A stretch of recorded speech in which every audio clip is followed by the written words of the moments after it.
नमस्कार, आप देख रहे हैं इंडिया न्यूज पंजाब। मैं हूं दीपिका नेगी। चलिए फटाफट अंदाज में खबरों का रुख करते हैं।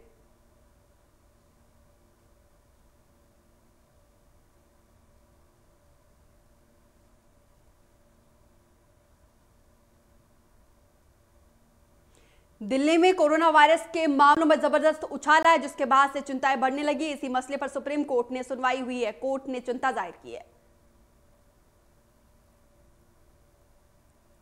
सुप्रीम कोर्ट ने कहा कि पिछले कुछ वक्त से दिल्ली में कोरोना के कारण हालत बिगड़ रहे हैं। ऐसे में सरकार ने क्या व्यवस्था की है, उस पर विस्तार से हलफनामा दे।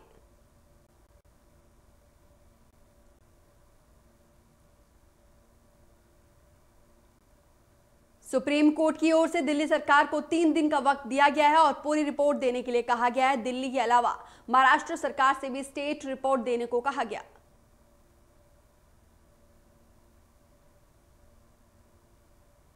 कोरोना की हालतों को लेकर प्रधानमंत्री नरेंद्र मोदी मंगलवार को सभी राज्यों के मुख्यमंत्रियों के साथ बैठक करेंगे।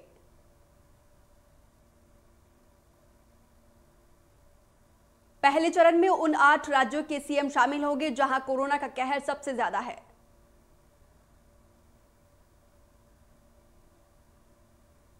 पीएम नरेंद्र मोदी 30 नवंबर यानी देव दीपावली के दिन वाराणसी जा सकते हैं। पीएम मोदी के संभावित कार्यक्रम को लेकर तैयारियां शुरू की गई है। अगर पीएम मोदी का आगमन देव दीपावली के दिन हुआ तो वो देव दीपावली और सारनाथ में पर्यटक विभाग के लाइट एंड साउंड कार्यक्रम को देखने जा सकते हैं।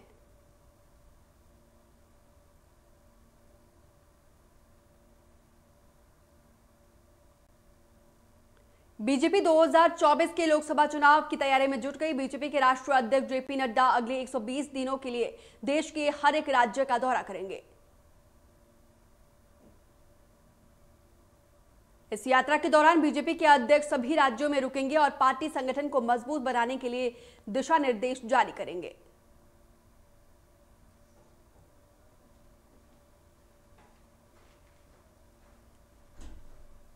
राजधानी दिल्ली में कोरोना संक्रमण के लगातार बढ़ते मामले को देखते हुए संसद सत्र शुरू होने के अनुमान काफी कम है। ऐसे में शीतकालीन सत्र टल सकता है।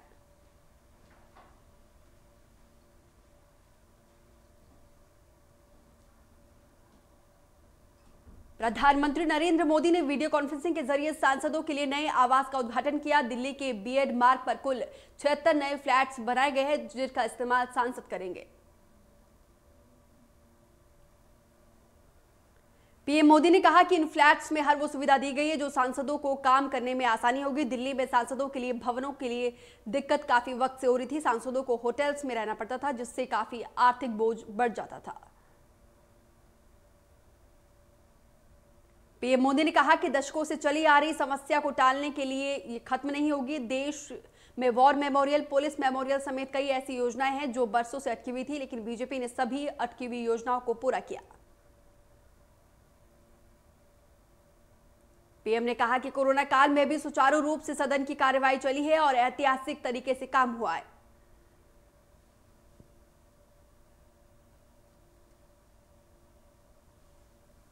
दिल्ली में तापमान में गिरावट आई है। पहाड़ी इलाकों में बर्फबारी शुरू हुई। जम्मू कश्मीर के पीर पंजाल पर्वत श्रृंखला में बर्फबारी हुई, जिसका असर मैदानी इलाके में देखने को मिला है। जम्मू कश्मीर और हिमाचल प्रदेश में बर्फबारी का असर उत्तर भारत के मैदानी इलाके में देखने को मिलेगा। दिल्ली के अलावा दिल्ली में आने वाले दिनों में ठंड बढ़ सकती है।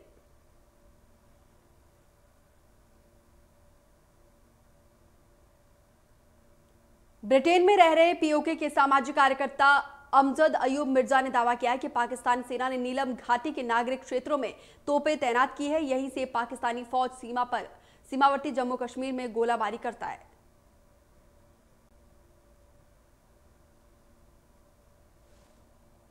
पंजाब में पटरी पर दौड़ी ट्रेन, करीब 2 महीने के बाद ट्रेन को मिली हरी झंडी। फिरोजपुर रेल मंडल ने भी रेल लाइनों का लिया जायजा।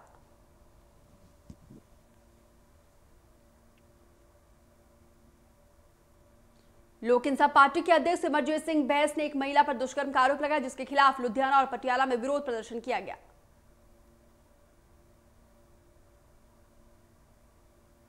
शिरोमणि अकाली दल और बीजेपी महिला मोर्चा के कार्यकर्ताओं ने पुलिस कमिश्नर ऑफिस के बाहर धरना प्रदर्शन किया।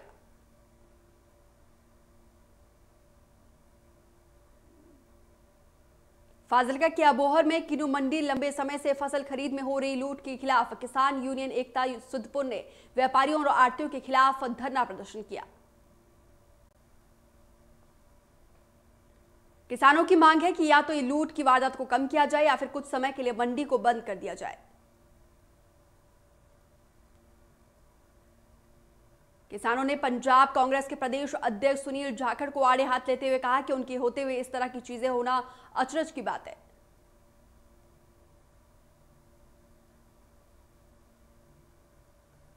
तरनतारन में सरकारी कर्मचारियों ने पुरानी पेंशन स्कीम की बहाल को लेकर डिप्टी कमिश्नर के दफ्तर के बाहर रोष प्रदर्शन किया।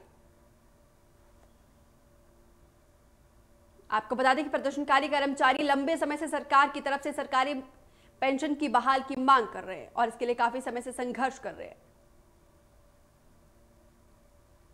वहीं प्रदर्शनकारियों के नेता सुखप्रीत सिंह पन्नू ने कहा कि पंजाब सरकार ने केंद्र सरकार के पैटर्न पर सरकारी मुलाजिमों को सेवा मुक्ति के बाद पेंशन देने की बंद करी है।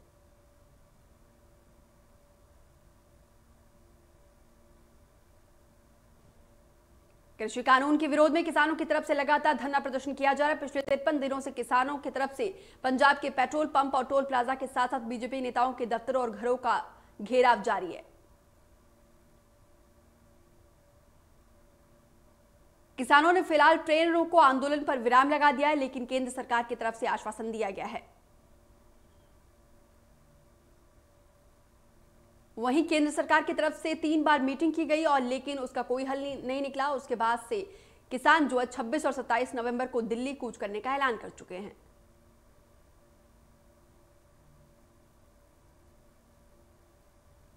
कृषि कानून के खिलाफ दूरी में भारतीय किसान एकता यूनियन ने दिल्ली कूच करने की तैयारी पूरी कर ली है। दूरी में करीब 500 किसान जत्थेबंदियों ने दिल्ली कूच करने की तैयारी पूरी करी है। वहीं किसानों का कहना है कि अब तो केंद्र सरकार के साथ करो या मरो की स्थिति आ गई है और तब तक हम वो पीछे नहीं हटेंगे।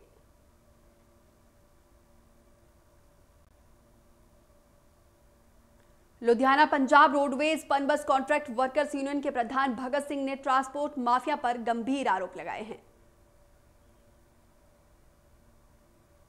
उन्होंने कहा कि ना तो उनके पास परमिट है, ना ही उनकी तरफ से कोई टैक्स भरा जाता है, फिर भी वो सवारियों से किराया भी सरकारी रेट से ज्यादा वसूल रहे हैं। प्रदर्शनकारियों की मांग है कि सरकारी ट्रांसपोर्ट की बसों को पहले दी जाए और इस ट्रांसपोर्ट में माफिया पर लगाम लगाई जाए।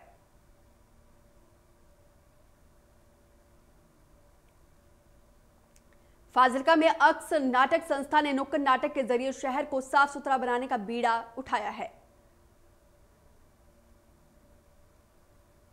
गांधी मैदान में इस नाटक को देखने के लिए बड़ी संख्या में लोग आए और अक्स संस्था के लोगों की सराहना की। नाटक दल का उद्देश्य है कि उनका उद्देश्य आम जनता को गंदगी न फैलाने के प्रति जागरूक करना है और अगर उनका यह प्रयास लोगों के लिए कामयाब होता है तो उनकी यह असली कामयाबी होगी।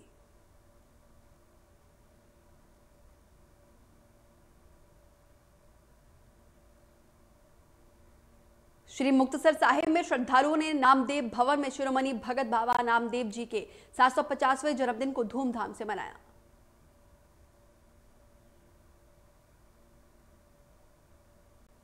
जालंधर के रामा मंडी चौक के पास दकोहा फाटक के सामने ट्रक के नीचे आने से एक महिला की दर्दनाक मौत हो गई।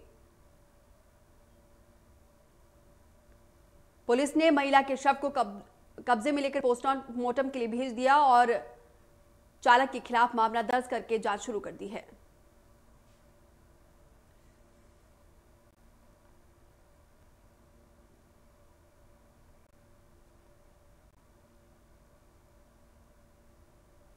समराला में गहने लूट करने वाले गिरोह एक बार फिर से एक्टिव हो गए। समराला के मुख्य चौक पर गिरोह ने बुजुर्ग महिला के से गहने लूटे।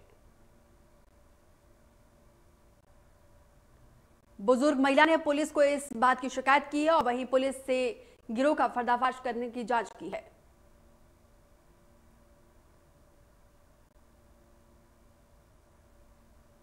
बठिंडा के कमला नेहरू कॉलोनी में एक घर में 3 लोगों के शव मिलने से इलाके में सनसनी फैल गई।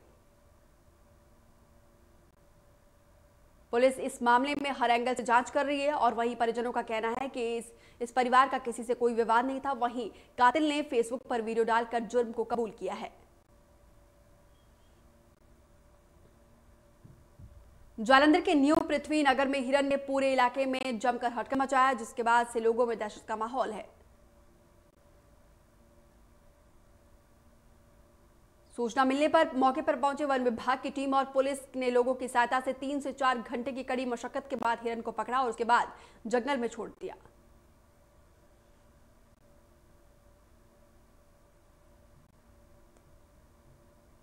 शिमला में मंत्रिमंडल की अहम बैठक हुई। जयराम सरकार ने स्कूलों को 31 दिसंबर तक बंद करने का ऐलान किया। प्रदेश में कोरोना की स्थिति को देखते हुए मंडी, शिमला, कांगड़ा और कुल्लू में 24 नवंबर से नाइट कर्फ्यू लगेगा। कर्फ्यू रात के 8 बजे से लेकर सुबह के 6 बजे तक रहेगा। कोरोना के नियमों का सख्ती से पालन करना होगा और मास्क नहीं पहनने पर 1000 का जुर्माना लगेगा। सरकारी कार्यालयों में 50-50 का फार्मूला के तहत कामकाज होगा और परिवहन और निजी बसेस में 50% क्षमता के साथ चलेंगी।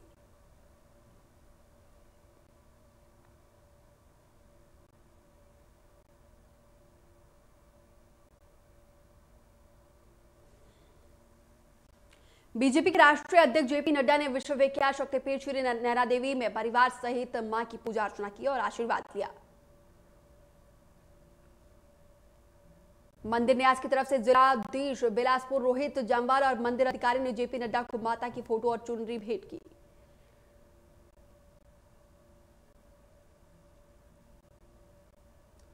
बीजेपी ने शिमला में वर्चुअल माध्यम से बैठक का आयोजन किया। बैठक की अध्यक्षता बीजेपी प्रदेश प्रभारी अविनाश राय ने की। बीजेपी 2022 के लिए रोड मैप तैयारी में जुटी है।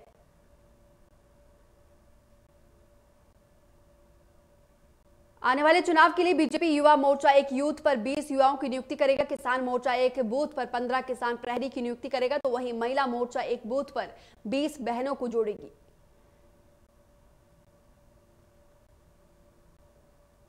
बूथ स्तर पर कार्यकर्ता लाभार्थियों से संपर्क करेंगे और केंद्र और राज्य सरकार की योजनाओं को जन जन तक पहुंचाएंगे।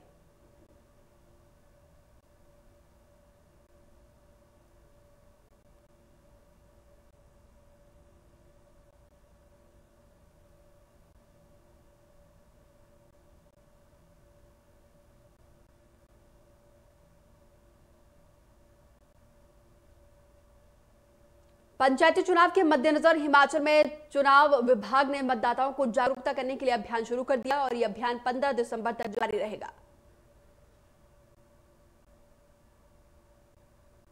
राजधानी शिमला में मुख्य निर्वाचन अधिकारी ने जागरूकता अभियान के मोबाइल वैन को हरी झंडी दिखाकर रवाना किया। मुख्य निर्वाचन अधिकारी ने बताया कि अभियान में का मकसद 18 साल की आयु पूरी कर चुके मतदाताओं को मतदाता सूची में दर्ज करवाना है। आपको बता दें कि मोबाइल वैन गांव-गांव जाकर लोगों को जागरूक करेगी।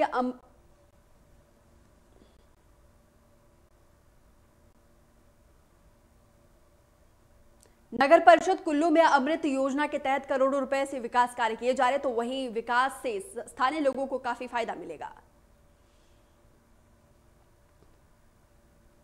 कुल्लू के वार्ड नंबर 5 में बन रहे पार्क का निर्माण कार्य भी जल्द पूरा किया जाएगा और जनता को समर्पित कर लिया जाएगा। पार्क में बच्चों को खेलने के लिए कई तरह की सुविधाएं दी जाएगी और किनारे पर पैदल चलने के लिए एक ट्रैक भी बनाया गया है।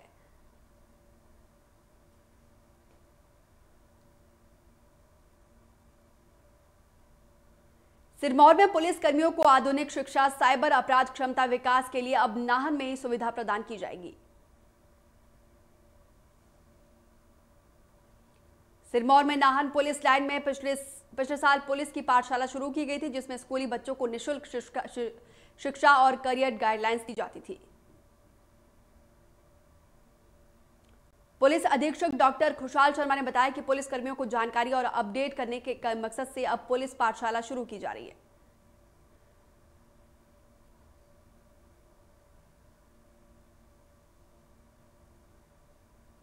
कुल्लू में पिछले महीने दिल्ली का एक युवक घूमने आया था, जिसका शव मणिकर्ण घाटी के पास पार्वती नदी से बरामद किया गया। शव की पहचान रविंद्र रावत के रूप में हुई है। पुलिस ने शव को पोस्टमार्टम के बाद पोस्टमार्टम के बाद परिजनों को सौंप दिया है।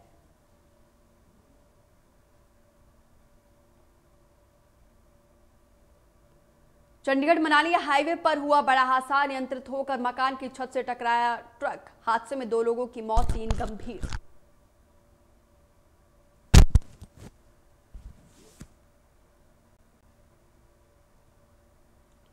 चौबीस घंटे में देश में मिले कोरोना के 44,000 से ज्यादा नए केसेस। 510 मरीजों ने गंवाई जान।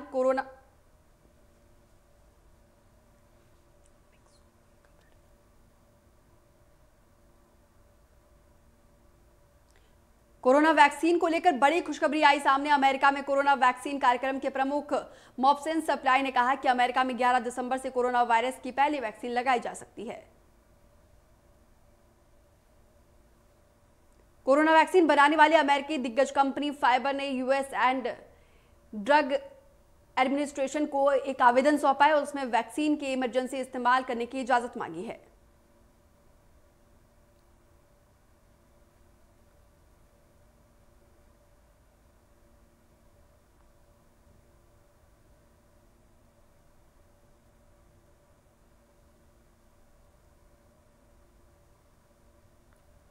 पूरी दुनिया में कोरोना के आंकड़े 5,89,00,000 के पार। अब भी 13,93,000 से ज्यादा मरीजों ने गंवाए जान। पूरी दुनिया में अब तक 1,68,00,000 से ज्यादा एक्टिव केस।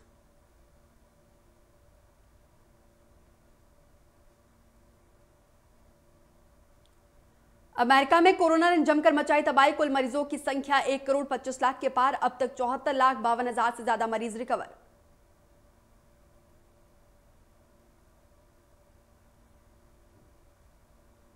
कोरोना के मामले में पूरी दुनिया में तीसरे नंबर पर ब्राजील। अब तक 1,69,000 से ज्यादा मरीजों ने कोरोना के चलते गंवाई जान। कुल मरीजों की संख्या 60,71,000 के पार।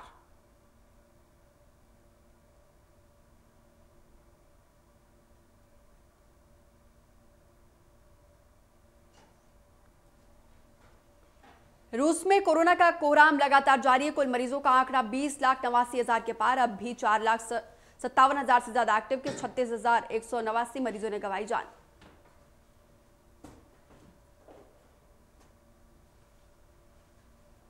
देश में 24 घंटे में मिले 44,404 नए केस। 510 मरीजों ने गंवाई जान। 91,40,000 से ज्यादा टोटल केसेस हुए। 4,43,000 से ज्यादा एक्टिव केस।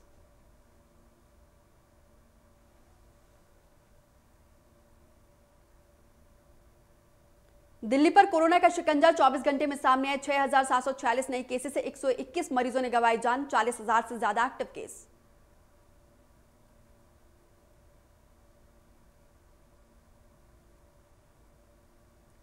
महाराष्ट्र में कोरोना से एक दिन में 50 मरीजों ने गंवाई जान। कुल मौत का आंकड़ा 46,623 के पार। अब भी 81,512 से ज्यादा एक्टिव केस।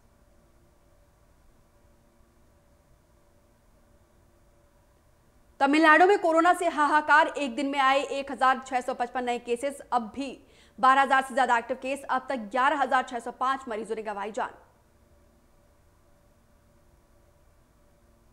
आंध्र प्रदेश में एक दिन में सामने आए कोरोना के 1,121 नए केसेस। मरीजों का आंकड़ा 8,62,000 के पार। 14,000 से ज्यादा एक्टिव केस। उत्तर प्रदेश में कोरोना से लोगों का बुरा हाल। एक दिन में सामने आए 2,557 नए केस। अब तक 4,95,415 मरीज हुए रिकवर। 23,000 से ज्यादा एक्टिव केस। राजस्थान में कोरोना के 23,000 से ज्यादा एक्टिव केस। एक दिन में 3,260 नए केसेस सामने आए। मरीजों का आंकड़ा 2,43,000 के पार।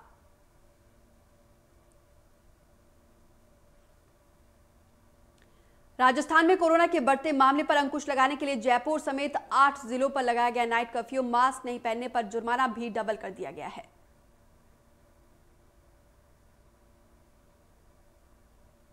कोरोना के बढ़ते मामले को देखते हुए जयपुर में धारा 144 लागू की गई।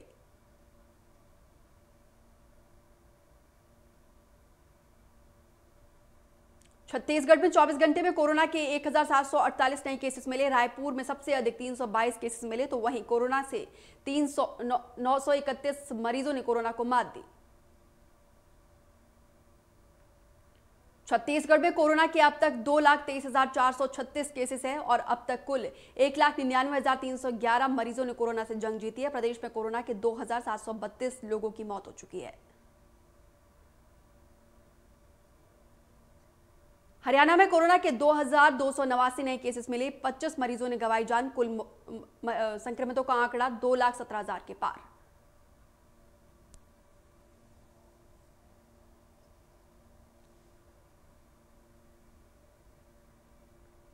अमृतसर की सब्जी मंडियों में लोग बिना मास्क पहने सोशल डिस्टेंसिंग का सरेआम धज्जियां उड़ा रहे हैं। इन्हीं लोगों की लापरवाही के चलते पंजाब में दिन प्रतिदिन कोरोना का रफ्तार बढ़ते जा रहा है।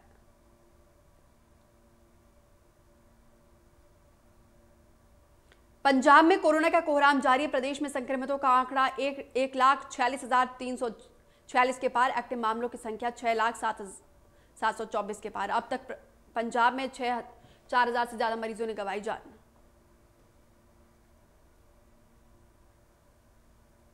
हिमाचल प्रदेश में कोरोना का प्रकोप जो दिन प्रतिदिन बढ़ता जा रहा है। कोरोना संक्रमितों का आंकड़ा 34,000 के पार पहुंच चुका है, तो वहीं प्रदेश में 6,000 से ज्यादा एक्टिव केस है।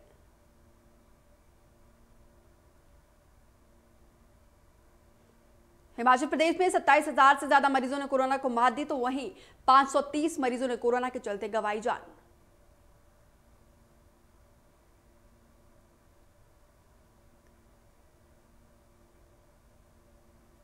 लंबे इंतजार के बाद आखिरकार इंडियाज बेस्ट डांसर को अपना विजेता मिल गया है। शो में टाइगर पॉप के नाम से मशहूर अजय सिंह ने ये खिताब जीत लिया है।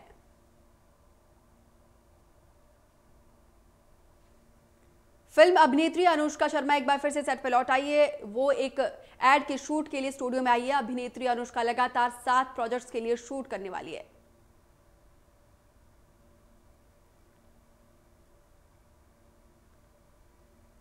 फिल्म अभिनेता कार्तिक आर्यन राम माधवानी की अगली फिल्म धमाका में नजर आएंगे। कार्तिक आर्यन ने इस फिल्म की घोषणा अपने 30वें जन्मदिन पर की।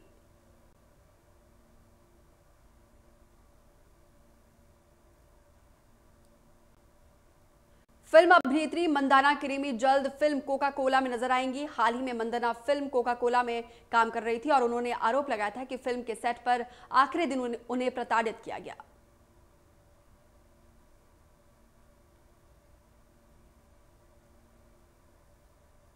बिग बॉस 13 के विजेता सिद्धार्थ शुक्ला और प्रतियोगी शहनाज गिल के नए म्यूजिक वीडियो शोना शोना का फर्स्ट लुक जारी किया गया है।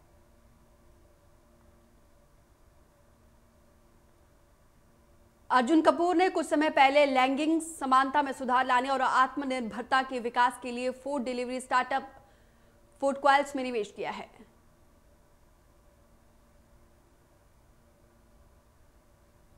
चलिए इस बुलेटिन में फिलहाल मेरे साथ इतना ही, लेकिन देश और प्रदेश की तमाम बड़ी खबरों को जानने के लिए आप बने रहिए हमारे साथ।